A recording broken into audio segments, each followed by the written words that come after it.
You are just as excited as I am to hear what she has to say about this. So please help me welcome Vicki. Thanks. Thanks for having me here. I was going to save this for later in my talk, but I feel like it's appropriate now. I get really nervous when I teach or speak. And do any of you know the Wonder Woman pose? So this was a TED Talk, and I've forgotten the name of the gal who does it, but the Wonder Woman pose is supposed to give you confidence. So I'm very confident now.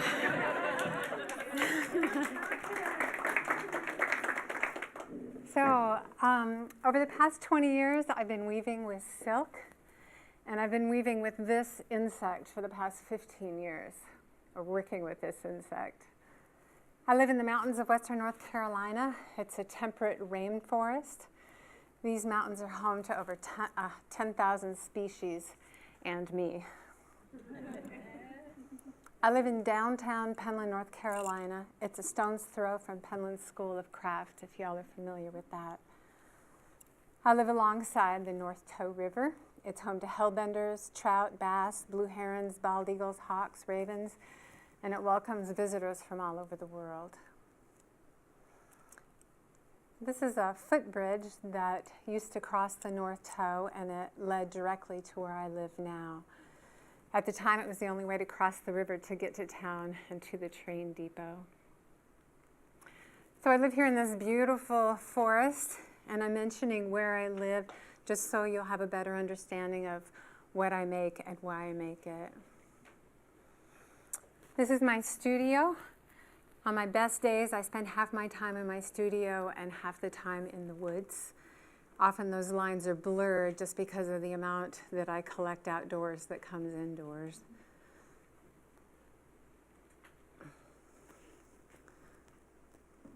I'm a weaver by trade, and I work with very fine silk.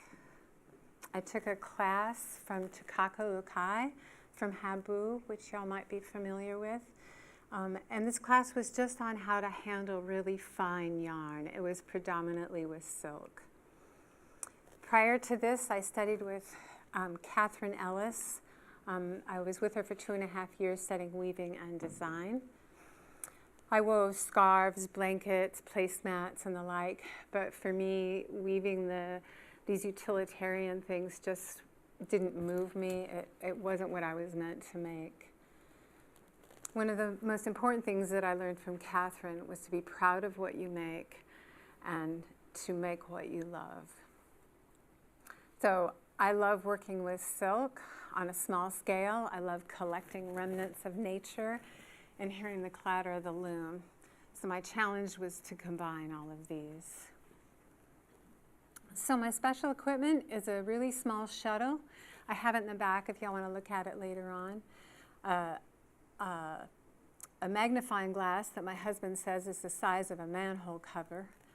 I have this dent specially made. It's a 50 dent reed, and I'm usually weaving at 100 ends per inch.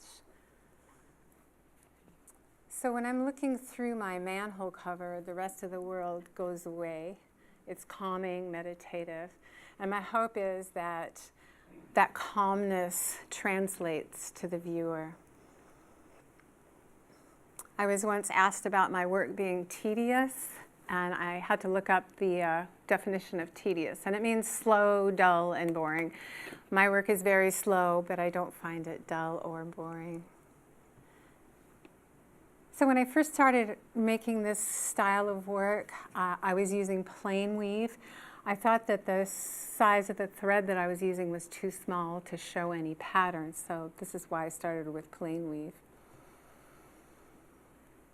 So I'll add natural materials, and if they lend themselves to be woven in, I will weave them in. And if not, then I stitch them on while the piece is on the loom. So this piece you're seeing snake skin that's woven in there, also some snake vertebra that's on a thread that's also woven in. Then you're seeing a milkweed pod that's stitched on, and the milkweed fluff and the seeds are all woven in.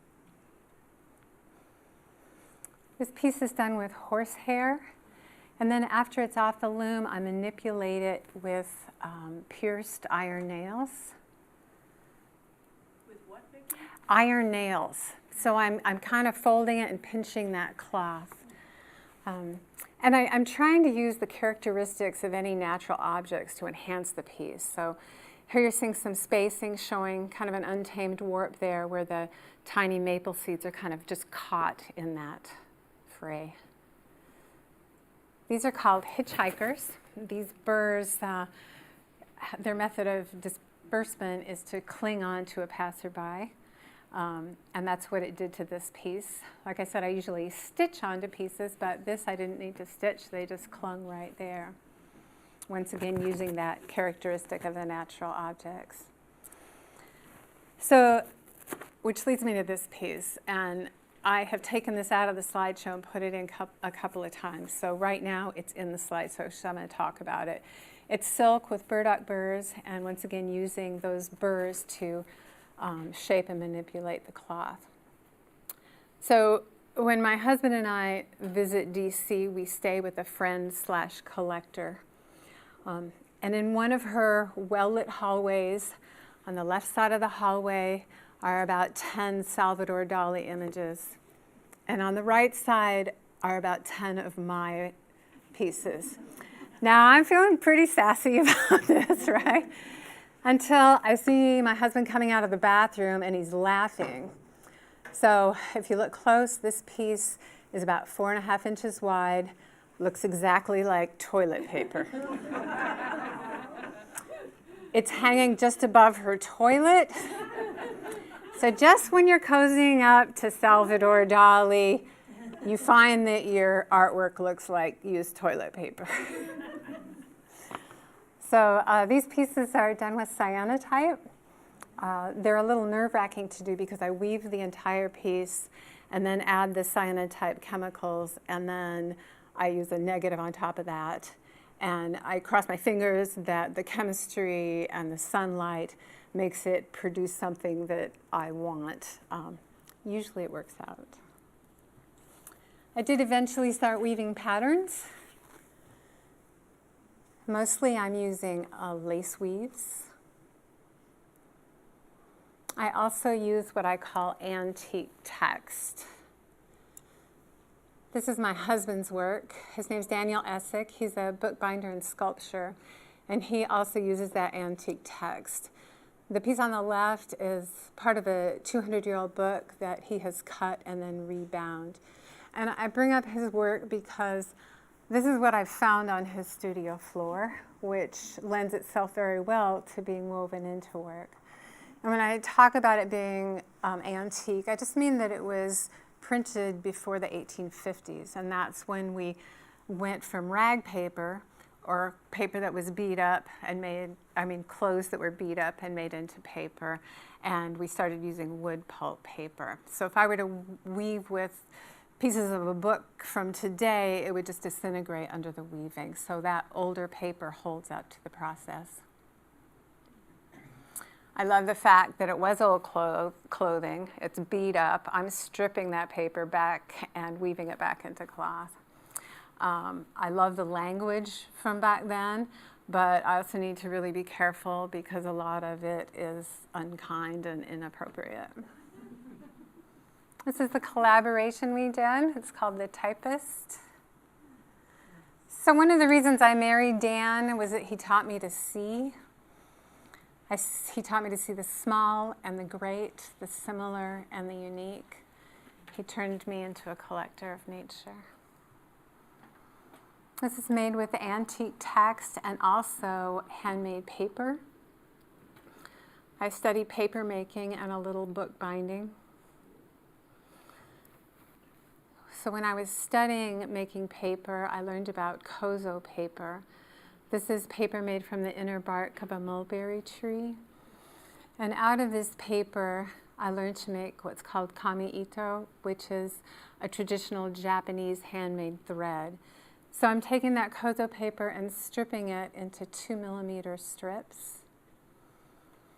And then I dampen it and kind of pre-spin it. I then spin it on a spinning wheel, and this is a spinning wheel called a book sharka. It folds up. You can kind of see the little hinge where it folds up. So when you see pictures of Gandhi, he's usually spinning, and he has an upright spinning wheel. But when he traveled during his protests, he would use a book sharka. He was attributed to inventing this.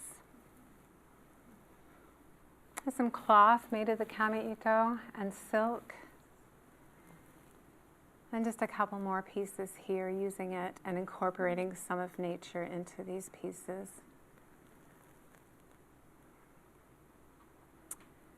These pieces are woven with both wire and a spun stainless steel. The wire is very small gauge. It's a close-up kind of showing you how tiny it is.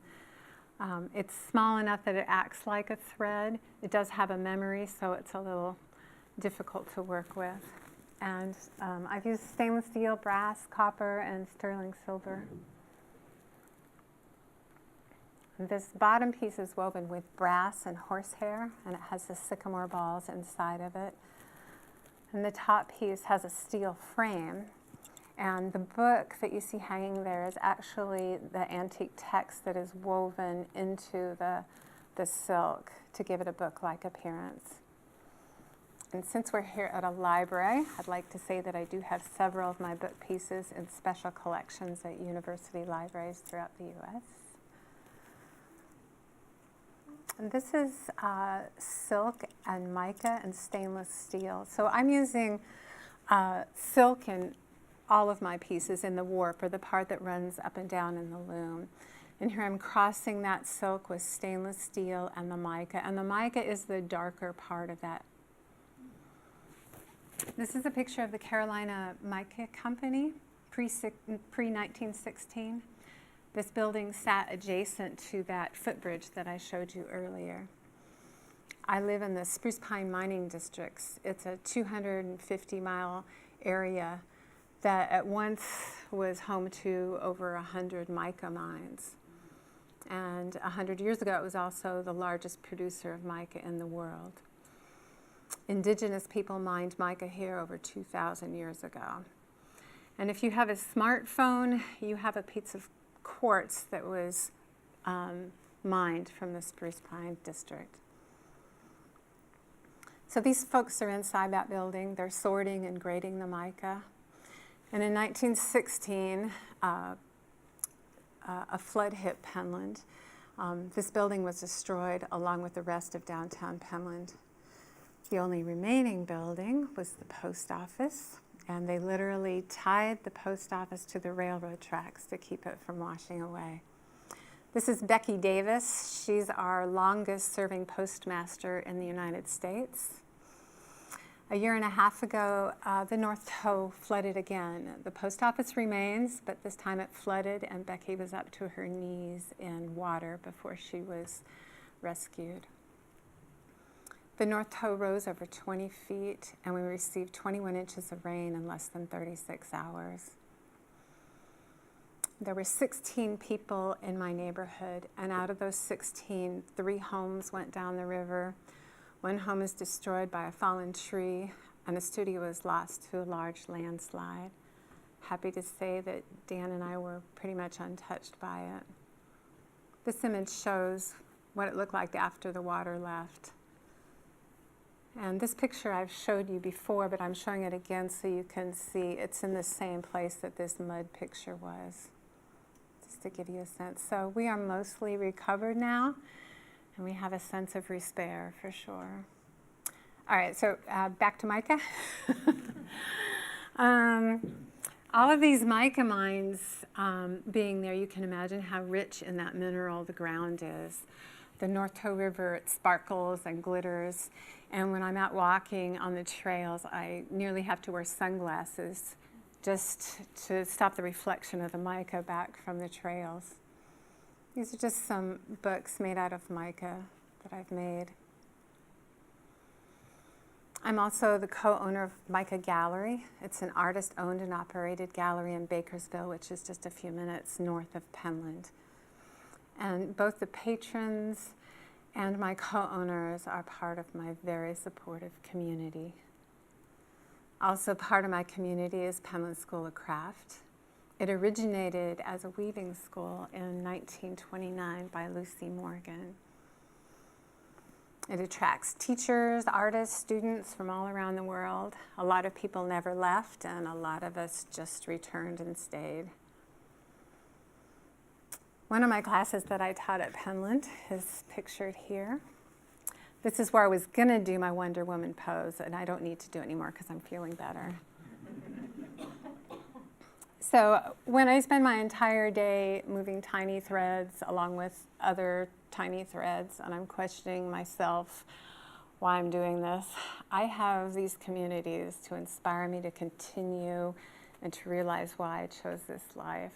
And I assume most of you are makers, or at least love the handmade, and I just encourage everybody to find a community, which this is in part a community, but one that gives you velocity to continue with your creativity and give you confidence to do that. I love this picture because this is Lenora Tani at Penland School of Craft. So this is your warning. If you have entomophobia, you are warned. If you don't know what that is, it's a fear of bugs. So I notice a lot of times people show their pets in slideshows. These are not my pets. So these are silkworms. Silkworms are not really worms, they're caterpillars. We've never heard of a silk caterpillar. We have heard of silk moths. So these are just some images of silk moths that all live in my neighborhood. A lot of you can recognize the middle one, which is a Luna moth, which eats from the walnut tree. The other silk moths all have their own specific trees that they eat. Maple, oak, sassafras, birch, sumac. And I think these are all probably here in this area as well. This is an image of some wild cocoons. Usually wild cocoons produce misshapen, brownish cocoons that vary in different sizes. And a wild cocoon is built to protect that pupae that's inside from birds and other insects and the weather. So these are cocoons from the Bombyx mori. So every spring, when the mulberry trees leaf out, I take my silkworm eggs out of the refrigerator. They're the size of poppy seeds. After 10 days, they begin to hatch. I guess you don't need to hear that. And these guys have just hatched. Their only food source is the mulberry leaf. That's the same mulberry that the kozo paper was made from. You can see that guy in the center. He's just coming out of that little egg. So these guys are about 2 days old, and you can see on the right there's an eye of a needle there, just for a size comparison. So each year I raise hundreds of silkworms, thus I collect pounds and pounds of these leaves every spring. They eat for 4 to 8 weeks, and that just depends on the temperature, the humidity, and how much food they're given. In those weeks, they eat 50,000 times their body weight in food. They shed their skin 5 times during their life cycle to accommodate for their rapid growth. So they go from the size of a poppy seed to the size of your finger. And I've been told that they increase their weight by 9,000 times. I'll let this play out because I think they're so interesting to see how they're built. Dan told me this was too creepy to put in a slideshow. He's about ready to spin. So this is commercial production. And in commercial production, they boil the cocoon, and that serves as 2 purposes. It loosens the sericin, which is the gluey substance that holds the cocoon together. And that makes it easier to tease out the end of that silk so you can reel that silk off of the cocoon. It's supposedly a little less than a mile long, the thread on a cocoon. The other purpose is to kill the pupae. Silk, as with all fibers, the longer the fiber, the more luxurious, the higher quality it is. So if that pupae continues its metamorphosis, he'll burrow out and he'll break that thread hundreds of times. So I don't do that. When mine are ready to spin, they stop eating, they empty their digestive tract and look for a place to spin. This is a chart that just shows the life cycle of the silkworm, and if you look on the right in the middle picture, you're seeing that worm spinning a figure 8. And I go back to that other slide and you can kind of watch his head and see how it moves in that figure 8.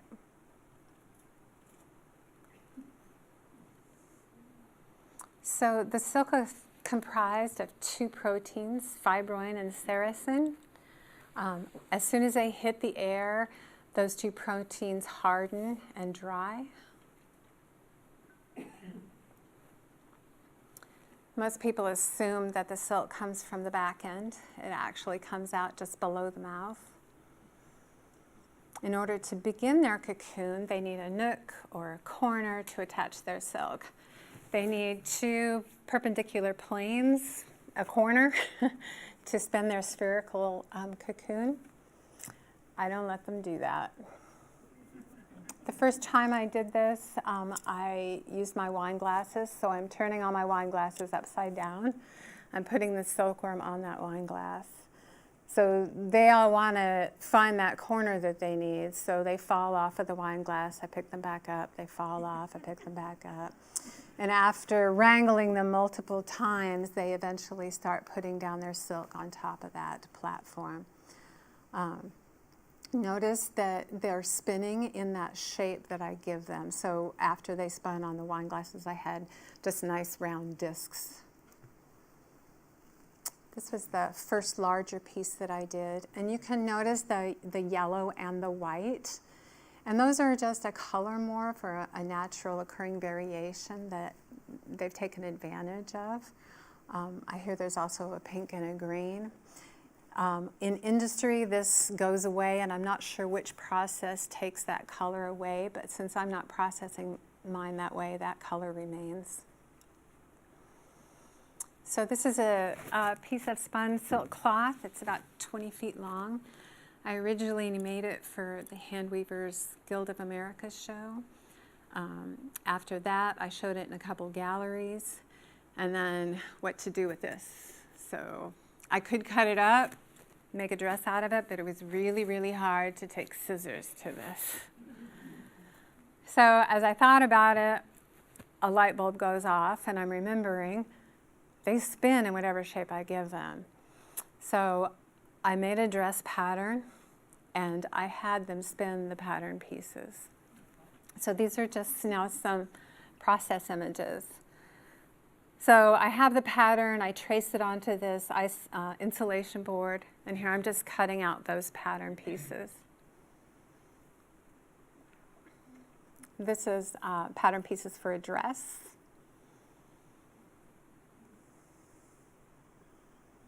And this is the part of the pant legs for a pair of overalls. And you can see they're like on the edges, kind of looking, trying to find their corner. You don't want to visit my studio in the spring if you're afraid of bugs. So I sleep in the chaos of my studio during this stage of the silkworm's life because they spend both day and night, and I need to keep collecting those wandering insects. I often will find, after I've finished my pieces, I'll often find cocoons hidden under furniture, etc. This is showing how I'm embedding lavender into the cloth. So this is lavender, just the flower. So I've let them weave some of the silk, and then I've put those flowers down and let them weave on top of it, and essentially it's just embedded in the fabric. This is one of the aprons I made. Has hydrangea flowers and a maidenhair fern in it, all embedded into that. So when the pattern piece is finished, I'll pull it off of that foam board. So you can see they spin a little bit of selvage for me. I don't know if you can notice it, but the edges have kind of a little thicker line of silk. I think that's just them from being on the edge a little bit longer because they're looking for that spot. So now I have these pattern pieces, and I'm thinking I can use my fine silk thread that I weave with to stitch them together. I'm not much of a seamstress, but I do have hundreds of little stitchers willing to do the job. So I pin the pattern pieces together, and then I add more silkworms on top of those seams, and they actually stitch the pieces together. So here you see the overalls, and they're stitching the back pockets on here. This is stitching on the ruffles of a tutu. So when they are stitching, I have to keep a constant eye on them because I don't want them to spin where they shouldn't be, because they can cause bulges in the fabric and the piece. In fact, in this piece, these are the overalls, and you can see in that far right corner in the front pocket, there's a cocoon there, and that's just when one of the worms snuck off and made his cocoon in that pocket. So each worm spins for about 3 days.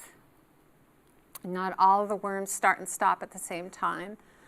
It usually takes about 2 weeks from the time the first one spins to the time the last one finishes. So at this point, they're tired, they're emptied of silk, and they're much smaller than when they began spinning. Remember, they're as big as your finger, and now you can see just real tiny little guys. So here they're shedding their face and legs. And once again, this is that life cycle. If you look up into the top right, you're seeing what typically is happening inside a cocoon is actually happening without that cocoon. They don't need that traditional cocoon to protect them because they've been domesticated for 5,000 to 10,000 years, and I'm keeping them inside and taking care of them. And I do enjoy the pleasure of keeping them safe and letting them complete their metamorphosis. So this guy is saying, I know you're busy right now, but when you have a chance, I'd love to pick your brain about how you got to where you are today. So after 10 days or so, we get a moth. I'm going to show you also this Luna moth. And you can see on both of them, they have the real feathery antenna, and that helps them detect pheromones to find a partner. I've also understand that that's one of the ways that you can tell a moth from a butterfly. So at this point, I have hundreds of moths in my studio all looking for a partner. Most people think this is what my studio looks like. But after they reach the moth stage, they don't eat or drink, and they can't fly. All they want to do is mate and lay eggs. So this fella is really excited to meet her. I can tell she's female because her body is plumper because she's holding all those eggs. Moth love. So they'll stay attached up to 3 days. And once they go their separate ways, the females will then lay eggs. And that enables me to collect those eggs, put them back in my refrigerator, and then I take them back out the following May when I start seeing the buds on the mulberry trees. So watching these worms and their life cycle led me to wonder about the difference between metamorphosis and transformation. And any dictionary is going to tell you that they're synonyms, but I think metamorphosis is more of an inane shift in the state of being. It's predestined. It doesn't require will or momentum. It's not intentional or conscious, like the silkworm is doing. However, transformation, on the other hand, requires effort and struggle, and it involves conviction and in a destination, whether societal or personal, like humans. So this piece that you've been looking at was my first garment. It's entitled Memento Mori. It's a reminder of death, an encouragement to live intentionally and to appreciate the present moment. This has been gifted to the Mint Museum in Charlotte. And the overalls here are called A Pair for Joyce, and they're in honor of Joyce Ladner, who was a civil rights leader in the 1960s. So when they would protest in the 60s, they would wear overalls, and that was just a reminder of the enslaved people and sharecroppers that were dressed in overalls to delineate their class and race. And I think maybe they should have been wearing silk. Civil rights movement was an intentional transformation of public opinion. And these can be seen at the Center for Craft in Asheville. This is entitled Ballet for Evelyn. My niece is transgender, and this piece is dedicated to her. Her transformation was one of self-awareness. And this tutu was made in the spirit of highlighting the personal nature of gender and all of its dimensions that we often don't see. I would like the viewer to trust that others are experts in their own unique experiences, and also to think about your own gender traditions. And this just went to the permanent collection in the Renwick Gallery of the Smithsonian. It was gifted by Craft in America for their 250-year celebration of Craft in America entitled Handwork. So in viewing my work, my hope is, at least for a moment, you become lost in the discovery of the minute, the quiet of repetition, and the beauty of nature and pattern. I'm going to play you a little movie now because it cracks me up. Meet a sericultist. Silkworm raiser to you. Miss Olive Aslett of Sydney has been experimenting for over 20 years with the little creatures that once provided silk for dresses and stockings, but now labor mainly for parachutes. The life cycle of a silkworm starts with a beautiful white moth, which lays about 300 eggs, mass production that will hatch out 3 months later. The eggs are just pinpoints, and at first the silkworms are extremely small, but once they get on a diet of mulberry leaves, they soon grow.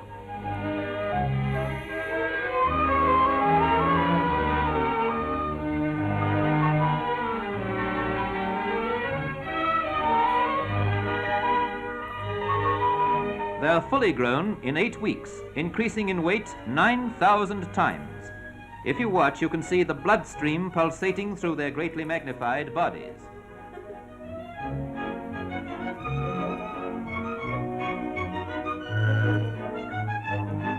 When fully grown, the worm starts to spin itself a cocoon of pure silk, which comes from small holes under the mouth. It emerges as a liquid and solidifies immediately it comes into contact with the air.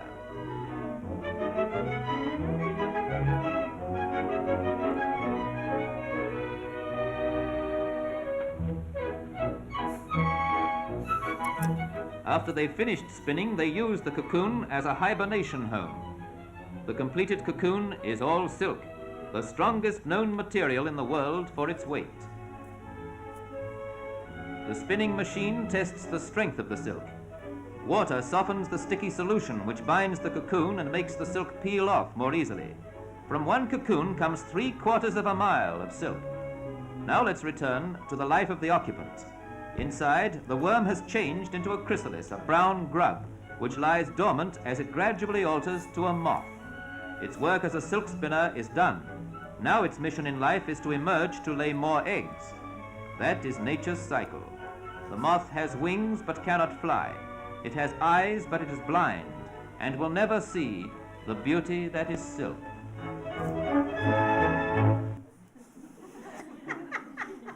You really didn't need my talk, you just needed to watch that.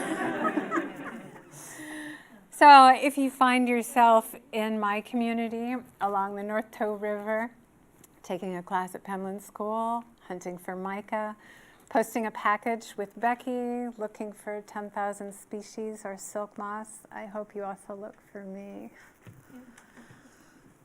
I would be more than happy to answer some questions if you have any. I've also taken some samples of the silk that you all are welcome to touch and look at on the back.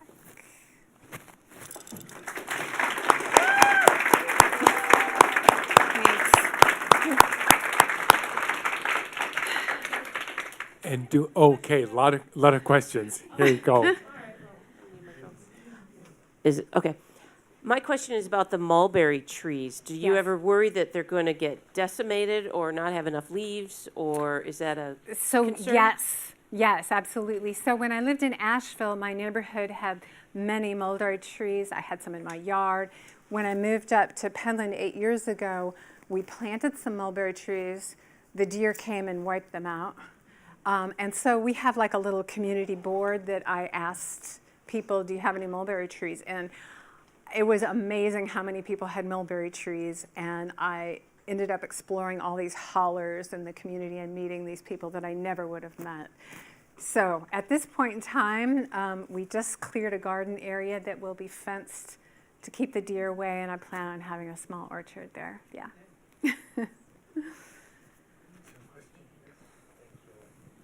I'm really obsessed with mica, and I Yes. didn't know where you could get it in the United States. And I'm wondering, like, could I just write to them and say, send me 70,000 pounds of mica, or maybe just 5? So I did not mean this to be a plug, but my husband Daniel, he had a Etsy page, which it was really my Etsy page. I did it, and when the flood hit, I took it down because I couldn't get to the post office anymore.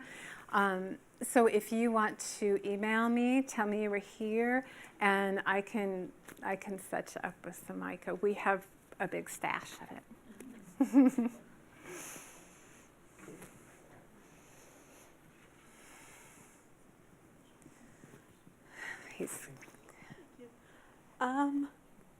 Have you ever heard of a golden orb weaver spider? I It's something they have. used to make like silk clothes in Madagascar. Yes, they do. South America, And too. that silk is very similar to this silk, but honestly, I don't know anything about them. I've just seen the images and what people do with it, and it's amazing. I'm not ready for spiders yet. That being said, you know, when you learn something, like I am so intimate with this silkworm, like they don't creep me out at all. I love them. So maybe if I learned spiders, they wouldn't creep me out either. But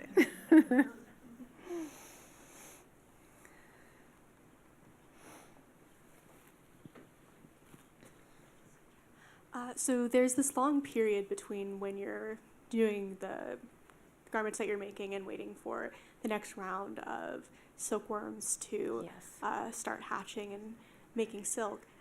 What do you do during that time to help think about the next pieces that you're going to make? What inspires your garments? If you have any ideas, yeah, I do have a long time to think about it. And I don't know what I'm going to make this year, and it's February, so I probably should start thinking about it. I kind of want the pieces to have some sort of meaning in them. I like those pieces the most. But yeah, got any ideas? But I also do my weaving during that downtime, so I stay busy. Christopher's running to catch. How long does the silk actually last for then? You mean like the silk garments? No, the silk itself, the thread. Like, can you store it from one season to the next? Sure, Okay. sure, absolutely. So when I'm weaving, I get my thread from Habu Textiles. There's only so many hours in the day, so I don't use my own silk. But that lasts as long as any thread, any natural fiber, maybe longer than wool, in fact. You just need to store it properly. Yeah.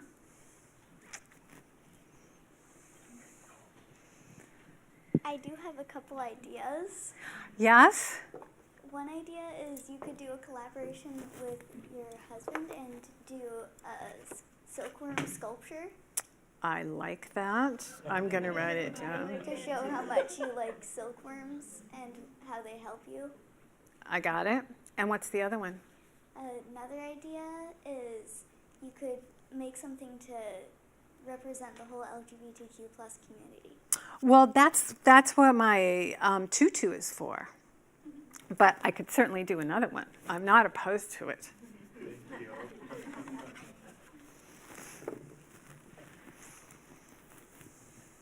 I just want to know, did the silkworms, how did they respond to you interjecting the lavender into the project? Did they become less efficient? No, they slow down, don't. or- They don't. They are, so they're not completely blind like Olive wanted you to believe. They can see light and dark, but they don't care about anything in their way. They will spin on top of anything. If I don't catch one of the worms after he's finished spinning and he's just kind of laying there resting, another worm will come along and spin right on top of it. They don't care. Oh no, I don't think they did. They didn't seem offended at all. Maybe they went to sleep. Yeah, exactly. Exactly. Any more questions? There you go. Thank you. So when you were feeding them the mulberry leaves, did you have to schedule the harvesting of the leaves and the feeding of the leaves so that they got the fresh green leaf, or if the leaf got a little wilted, would they still eat it? So many questions in that. So in the beginning, they eat very little. And so I'll actually, when that leaf starts to dry up, it's not a good food source for them anymore. So I have to move them. They're so tiny, my dexterity is not that great. I'd be pinching them. So I actually use a tiny little paintbrush to move them. What was the second part of your question? And I also learned, I had some folks visit my studio. They were teaching them at Penland, and they live in Venezuela. And they raise silkworms, reel the silk, dye the silk, and make pieces from it, kind of a sheep to shawl thing. And they have it down, and I'm sure anybody who has silkworms professionally in a normal situation, you know, they can get 90% of their silkworms to spin within 3 days of each other. And I thought, great, it won't take me so long. But in reality, I kind of need that longer span of time because I want some of them to spin the pieces and then some of them to stitch it together. So I think that answered your question.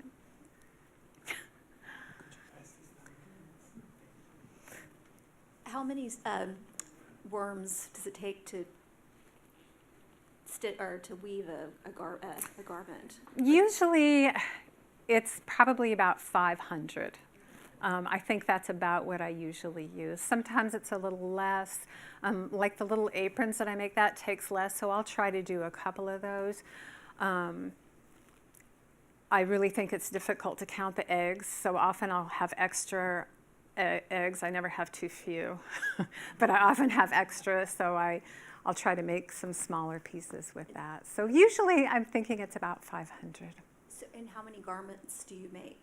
Do you just focus on one garment a season? Usually, like the overalls, there are 2 pair of those. The first dress I did, there's just one, and several aprons, different styles, and then the tutu was all-encompassing.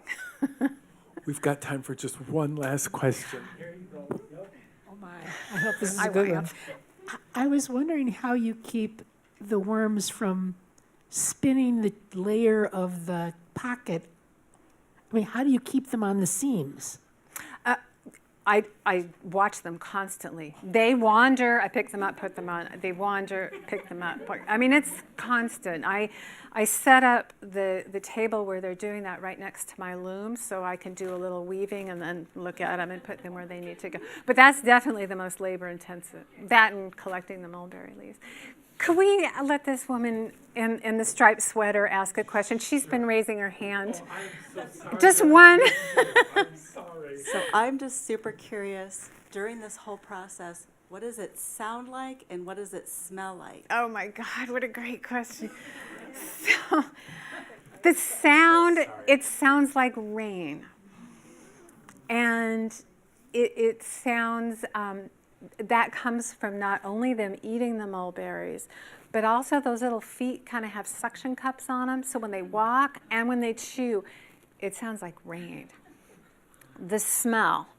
Their poop doesn't smell. Mulberry leaves are kind of benign. What smells is, I don't get 100%. They don't all make it. And so they don't smell good when they've moved past on. But otherwise, they're not offensive. And I know that I have heard that folks who have visited large places where they, produce the silk, when there's huge amounts of them, I think it probably gets a little smelly. But that's probably because of the death, not the poop. Vicki, thank you so much. You're welcome. Thank you. Thank you very much. And once again, do we have time for them to? Yes, we do. Okay, yeah. So there's a table back there. Be gentle with the handmade things, but the silk and all is pretty sturdy. You can look at that.